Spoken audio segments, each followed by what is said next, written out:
ভাটপাড়ায় জুয়া খেলতে গিয়ে গ্রেপ্তার তৃণমূল নেতা সহ 12 জন।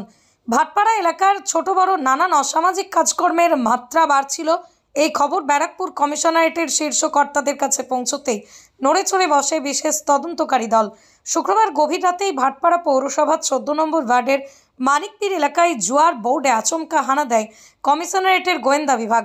সেখান থেকেই হাতে নাতে ধরা হয় ভাটপাড়া তৃণমূল নেতা লালটু সাউ 12 জনকে। তাদের কাছ থেকে নগদ 63,900 টাকা উদ্ধার করা হয়।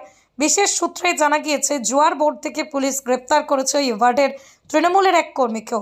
12 জনকে আজ ব্যারাকপুর মহকুমা আদালতে পাঠায় ভাটপাড়া থানার পুলিশ। সে তো তাদের এটাই ক্যারেক্টার। তৃণমূল কংগ্রেসের লোকজন জুয়া খেলবে না, ড্রাগস বিক্রি করবে না, আর্মস বিক্রি করবে না, বোমা ব্লাস্ট করবে না, মহিলাদেরকে শোষণ ঘর্ষণ করবে না, এটা হতে পারে? তৃণমূলের তো এটাই ক্যারেক্টার। এটা কালচারটা শেষ হবে না তো। তৃণমূল কংগ্রেসের শীর্ষ নেতৃত্বের নেতারাই তো এটা চালাচ্ছে।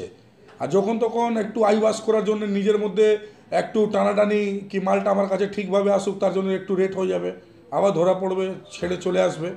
তো এটা তো অরিজিনাল ক্যারেক্টার। সারা বাংলা জুড়ে এই পুরোপুরি এই লাইনটা চলছে তৃণমূল কংগ্রেসের নেতৃত্বে, মমতা বন্দ্যোপাধ্যায় অনুপ্রেরণায়। এই জুয়ার জন্যে নিজের মধ্যে দ্বন্দ্ব হয়ে কয়েকটা মার্ডার হয়ে গেল। আমরা আগের বছরও বলেছিলাম কি এখানকার পুলিশ আগে এইসব বন্ধ করুক।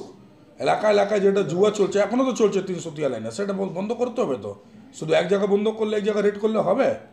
সেটা দেখবে 2 দিন পরে রেটটা বেড়ে গেল, আবার চালু হয়ে গেল। পুরোপুরি মমতা বন্দ্যোপাধ্যায় অনুপ্রেরণায় তৃণমূল কংগ্রেসের নেতা পুলিশের সঙ্গে জড়িত হয়ে এইসবটা চলছে। নাহলে আপনি বলুন না, তৃণমূল কংগ্রেসের নেতারা কর্মীরা কেন থাকবে সেখানে? তৃণমূল কংগ্রেসে তো আর কোনো কাজ নেই। আমি বারে আমরা বলছি, সেটা লোক আমাদেরকে বলে কি হতে পারে এরা নিজের পলিটিক্যাল দ্বন্দ্বতে বলছে, কিন্তু এটা সত্যি। যত দুর্নীতি হচ্ছে সব দুর্নীতিতে কিন্তু তৃণমূল কংগ্রেসের লোকই আছে। সাধারণ মানুষকে তো জাগাতে হবে। সাধারণ মানুষ অলরেডি জেগেও গেছে। সাধারণ মানুষ রেডি আছে।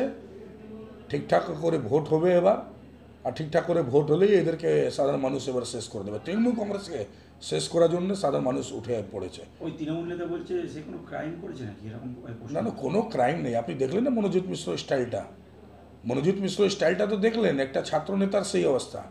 এটা যুব তৃণমূল কংগ্রেসের প্রেসিডেন্টে কথাবার্তা যে শিবজিকে কন্ডম পড়িয়ে দাও।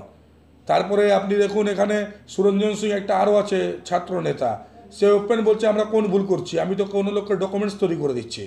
ফেক ডকুমেন্টস তৈরি করছে 50,000 1 লাখ টাকা দিয়ে রোহিঙ্গিয়াদেরকে, সেটা অপরাধ না। তো সে জুয়া খেলছে, তাহলে কেন অপরাধ হবে?